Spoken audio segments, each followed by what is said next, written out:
Hello and welcome to Telesur. I'm Doris Polo in Quito, and this is from the South. The number of coronavirus cases around the world has topped 1 million, while the number of confirmed deaths passed 51,000. About 60% of fatalities reported worldwide have come from 4 European countries: Italy, Spain, France, and Britain. Officials from Italy and Spain reported early signs that rates of infection, hospitalization, and death are stabilizing in their nations, though their governments announced a combined total of more than 1,700 new coronavirus-related fatalities on Thursday. Cuba's campesinos are doing their part to help in the country's efforts to battle COVID-19. Farmers of the Credit and Services Cooperative, Frank Pace, of the town of Alquizar in Artemisa province, made a food donation to the Pedro Curie Tropical Medicine Institute, which is caring for a large number of coronavirus patients. As of Thursday, Cuba had confirmed 233 cases of COVID-19, 21 of which were announced during the most recent health ministry update. The patients here are fed well. They say they are satisfied when asked. Nevertheless, we have a lot of difficulty bringing in some products like vegetables, just what you all have bought. Good eating contributes to the strengthening of health and helps to prevent people from getting sick. Food is a sort of therapy. The doctor indicates what each patient should eat, and in that kitchen, which is a good kitchen, they prepare the food and they take it to the patient. So I think, in that sense, this is a good service, of the meal service, which these persons needs to recover their health. Staying in Latin America, medical experts in Ecuador have warned that over the next few months, COVID-19 deaths could reach 3,500 in the province of Guayas alone. We have more in this report. Ecuador's social media continues to be flooded with complaints from people in the province of Guayas about who is responsible for picking up the bodies of those dying from COVID-19. Their heartbreaking tales highlight the lackluster response by authorities during this pandemic, as they demand the chance to give their loved ones a proper funeral. This video is to let people know that my in-laws passed away on Monday. Officials did not give them any help. They were told their symptoms did not relate to the coronavirus and that it was a simple cold. But their illness got worse and they eventually died. We are told it was a heart attack, but everything points to the coronavirus. Authorities claim they are facing off against a disinformation campaign and that less than 100 people have died in Guayas province. But local media continues to report on dozens of daily deaths and of bodies not being picked up for days at a time. Our health system is collapsing, and this sentiment is based on facts and my own sources. Authorities allege things are under control. That may be true in some instances, but it's difficult to believe when bodies continue to be found along streets and sidewalks. The recently named official in charge of coordinating the proper pickup and disposal of these bodies has apologized for the mistakes made in Guayaquil, adding that over the next few months, the number of dead in Guayas province could surpass 3,000.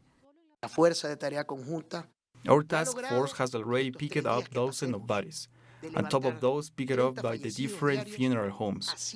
We are working so that they can be buried with dignity. But experts tell us that we should expect 3,000 people to pass away due to COVID-19 in Guayas alone.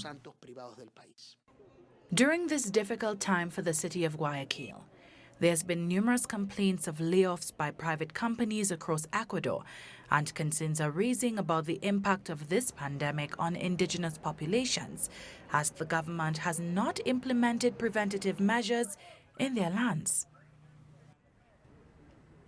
Meanwhile, Ecuadorian President Lenin Moreno has admitted that official statistics about the number of COVID-19 cases in the country fall short of the reality.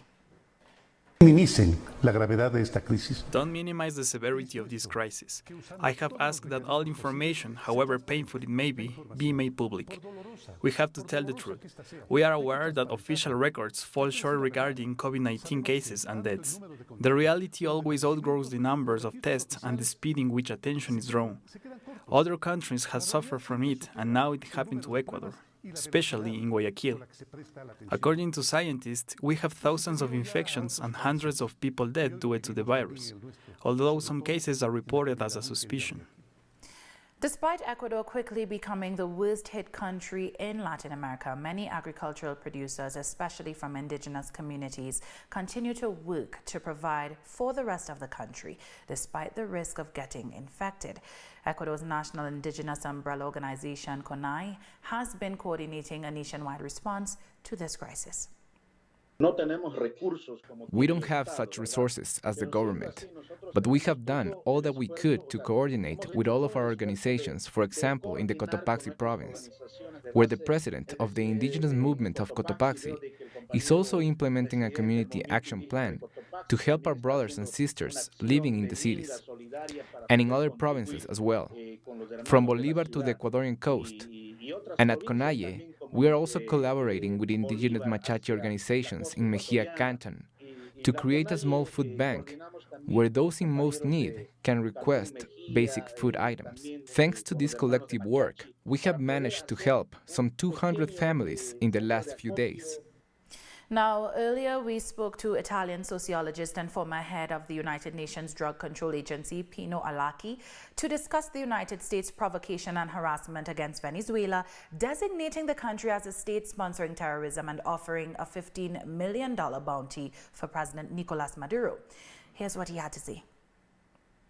The actions against Venezuela by the United States now are very close to a genocide attempt.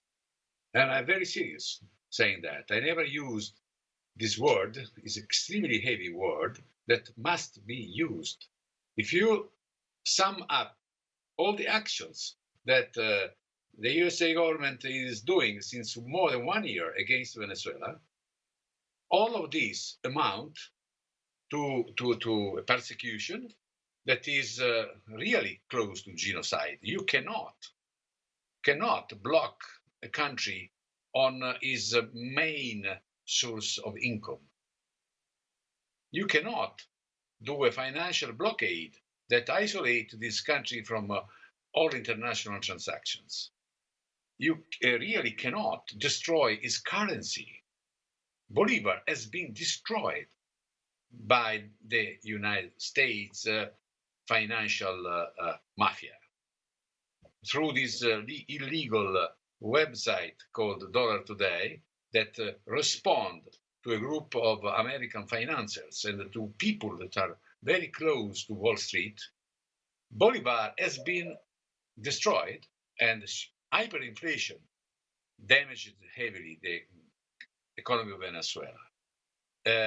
With the complicity of the main American rating agencies that put Venezuela's risk at the same level of Syria, meaning cutting off Venezuela from having a loan on the international market. All of this put together amount to a genocidal attempt. These military provocations will end up with a military invasion. I do not think that, because the military planners and the experts, they said many occasions that would be a defeat, would be wrong, would start as Iraq, they say, and end up like Vietnam. So they know that this will not work, cannot be used, but they are used means that amount to a military invasion. These sanctions against Venezuela are killing people. Tens of thousands of people are killed by the fact that it is impossible to import basic medicine for therapies like diabetes, like many others, because international banks refuse to process the transactions related to even Venezuelans' food and medicine, which should not be included in any sanction. But they do anyway that, because they are afraid of a reaction, of a retaliation by the American Treasury. We'll take a short break now. When we come back, we'll look at how some Caribbean countries are coping with the COVID-19 pandemic. So don't go anywhere. Welcome back.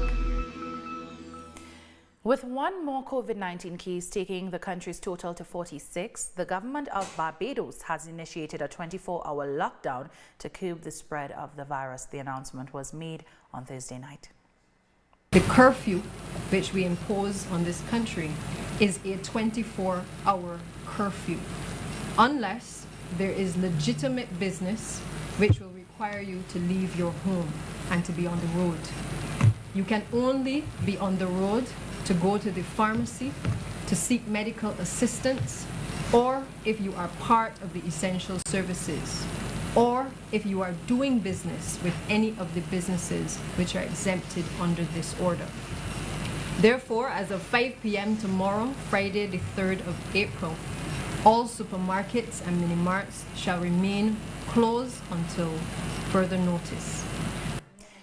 Haiti has registered 18 novel coronavirus cases after 2 more people tested positive on Thursday. The Minister of Public Health urged citizens to comply with all safety measures the state has already issued to prevent the spread of the pathogen. The French-speaking Caribbean country is particularly vulnerable as it is already grappling with hyperinflation, poverty, fuel shortages, and an ongoing political crisis.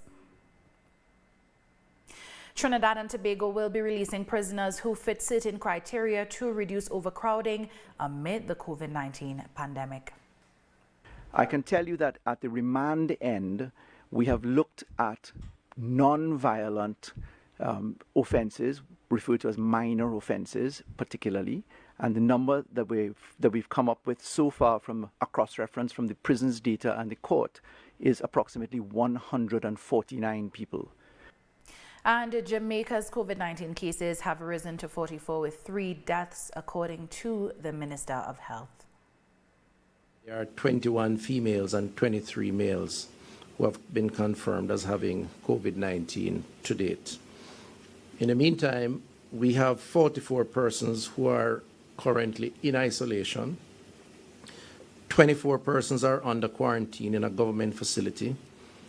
In addition, of course, to the 140 Cuban health professionals who are being quarantined, I think, until this weekend, when they will be allowed to engage the public health system to bolster our frontline defense. Grenada, which has implemented stay-at-home measures and a curfew from 7 p.m. to 5 a.m., has confirmed 10 cases of the novel coronavirus as of April 1st. I announced that one more laboratory confirmed case of COVID-19 on mainland Grenada has been diagnosed. This brings the total confirmed cases of COVID-19 to 10. The individual is a 58-year-old male who arrived in Grenada from New York on March 19th. He started experiencing symptoms on March 30th and was tested on March 31st. His symptoms are currently recorded as fever, cough, and general weakness. He is quarantined and being monitored closely. There are 2 other family members in the household, and they too are under quarantine, but are not exhibiting any symptoms of the virus to date. Turning our attention to Brazil, the country's Supreme Court has issued an order to President Jair Bolsonaro to develop a cohesive coronavirus plan in the next 48 hours, as the country registers more than 5,700 cases. Our correspondent, Brand Mayer from Sao Paulo, has the details. Last night, the Brazilian government issued its official coronavirus figures, and the number of infections has risen to 5,700. And the death count has risen to 242, with 40% of all infections and deaths concentrated in the urban area of São Paulo. It was reported in the Forum magazine that Bolsonaro had a telephone conversation with U.S. President Donald Trump earlier today, and that Trump told him that he has to do something to keep people at home in Brazil. So even Donald Trump, who like Bolsonaro began denying that coronavirus was going to be a serious problem, is now ordering Bolsonaro to get with the program, get with what the rest of the world's doing.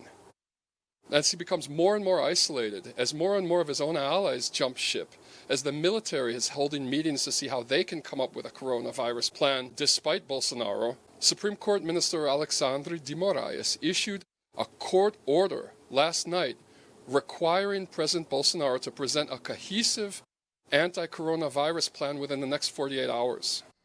That was our correspondent Brian Mayer with that report. The Mexico City Metro continues to work during its regular hours, but under highly strict hygienic measures amid this COVID-19 pandemic. Mexico City's metro continues to be the most popular form of transportation for those who live and commute there. Millions use it every day, even in the middle of a global pandemic. I don't have a car and must use public transport. I don't really have a choice. Even if authorities demand that we stay at home, many people depend on informal work and we can't stay at home. Long before a national sanitary emergency was declared, procedures were put in place at the 46 metro stops. This includes the provision of antibacterial gel and the regular disinfecting of all facilities.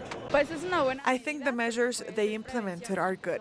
I'd hope that these cleaning procedures were permanent and that all of us would get used to it. This sanitary strategy also takes into account the safety of drivers and ensures that all 3,213 wagons of the metro system are clean.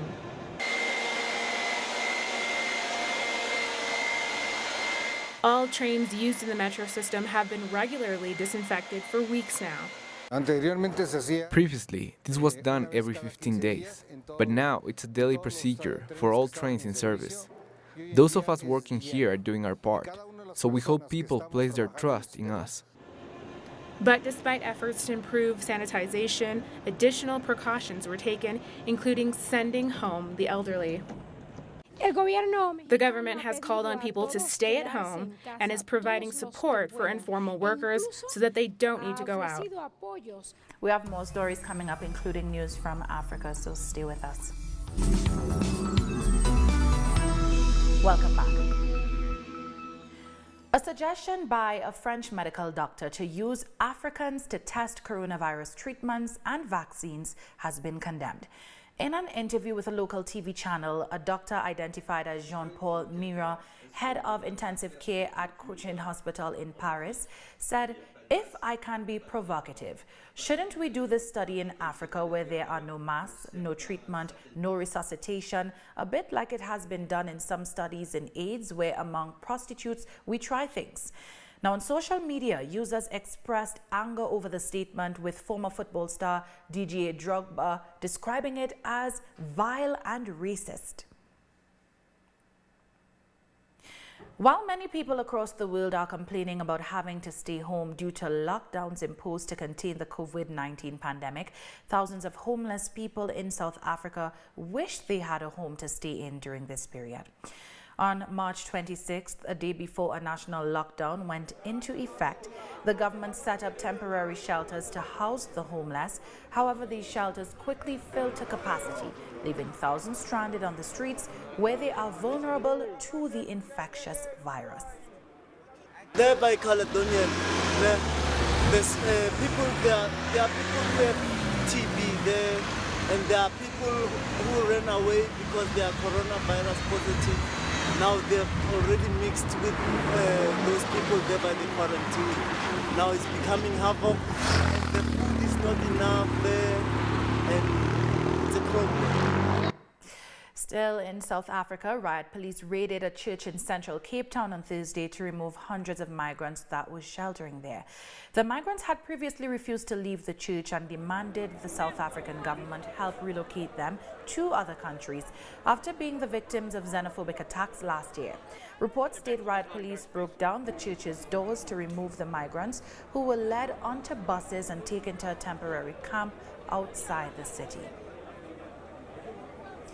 With more than 190 confirmed cases of COVID-19 in Nigeria, there are growing fears that the virus could rampage through the hundreds of makeshift refugee camps set up to house people displaced by the decade-long Boko Haram insurgency. Almost 2 million people are currently living in overcrowded refugee camps without adequate running water, a conducive environment for the spread of the virus. Now, in an attempt to prevent infections, local authorities have banned outsiders from entering the camps. Refugees, however, insist that this is not nearly enough. There's no support or any donation that will encourage hygiene and healthy lifestyles, but yet they are still making emphasis on coughing etiquette and good personal hygiene. So how do you expect the less privileged in the camp to cope with this situation? In Asia, officials in Bangladesh are warning about the risks faced by the over 1 million Rohingya refugees in the nation amidst the global pandemic. Around 40,000 people per square kilometer inhabit these camps, greatly exposing them to any outbreak. Officials are briefing refugees about prevention measures like social distancing and hand hygiene. Now, Bangladesh has so far reported over 50 cases of COVID-19 and 6 deaths. Iran spokesperson has reported 134 new deaths from the novel coronavirus, raising the official toll to 3,294 in one of the world's hardest hit by the pandemic. In the past 24 hours, we have identified 2,715 new cases of contamination by COVID-19, raising the toll 53,183, with 134 who have lost their lives. We have so far registered 3,294 deaths from the COVID-19 disease across the country.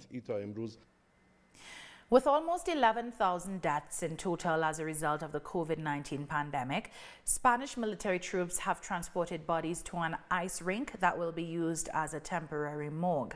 The deputy head of medical emergencies, Maria Jesus Sierra, said there have been 932 deaths in 24 hours, while the country has nearly 118,000 cases. The military has since helped to transport over 155 bodies in one day to temporary facilities.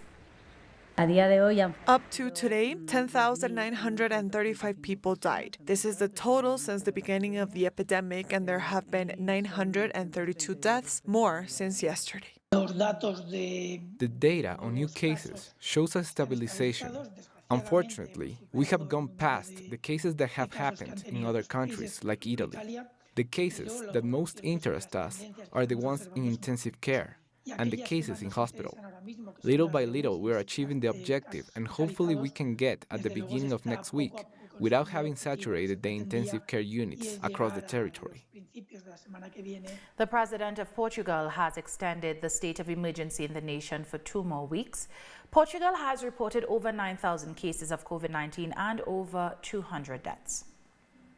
It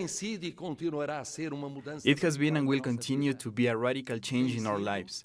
It has been and will continue to be for a few more weeks. But what matters is to know that this change is worth tens of thousands of lives saved. For those who suffered or suffer from the pandemic, for those who died alone and without a proper farewell, for their families or final invocation of solidarity. We will not forget them, and it is for them and for the millions and millions that we commit ourselves in winning the second stage, allowing for us to win the greatest challenge of all our lives. Turnout for Mali's parliamentary elections was only 36%, as most voters chose to stay home due to fears over the coronavirus pandemic and threats of violence. Voters cast their ballots for new members of parliament on Sunday in a long-delayed election that was marred by security concerns. Several violent incidents took place on that day in the nation's north and central regions, including the kidnapping of some officials.